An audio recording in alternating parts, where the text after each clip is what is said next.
કેમ છો? મજામાં? 1885માં અમદાવાદની પ્રથમ ચૂંટણી યોજાઈ હતી મહાનગરપાલિકાની.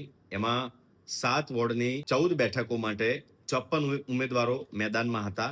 1752 મતદારોને મતદાન કરવા માટે યોગ્ય ઠેરવવામાં આવ્યા હતા. એ વખતે પદ્ધતિ અલગ હતી.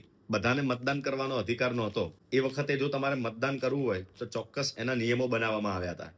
ચોક્કસ માત્રામાં મિલકત હોવી, અમુક મર્યાદામાં ટેક્સ ચૂકવેલો હોય અને ચોક્કસ શૈક્ષણિક લાયકાત હોવી કમ્પલસરી હતી. જે તે સમયે આ ચૂંટણી સામાન્ય લોકો માટે નહોતી, પણ ઉચ્ચ વર્ગના મર્યાદિત સભ્યોને ચૂંટતી એક એલાઇટ ક્લબ જેવું હતું. અને એ ચૂંટણીમાં બ્રિટિશરોએ ચોક્કસ જે માળખાકીય સત્તાઓ હતી એ પોતાના હાથમાં રાખેલી.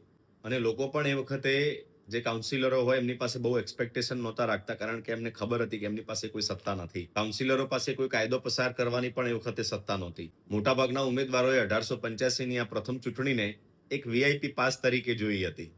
તો આ રીતે 15 સપ્ટેમ્બર 1885ના રોજ મ્યુનિસિપલ બોર્ડની વિધિવત રીતે સ્થાપના થઈ અને 21 સપ્ટેમ્બરના રોજ એની પ્રથમ બેઠક યોજાઈ હતી. આવું હું નથી કહેતો, પણ ગુજરાતનું પુસ્તક છે એક, ગુજરાતનું પ્રથમ ચૂંટણી જંગ, એમાં આ બાબતોનો ઉલ્લેખ કરેલો છે. ગમ્યું હોય તો કમેન્ટ કરજો ને આગળ કોઈને શેર પણ કરજો, ફોરવર્ડ પણ કરજો.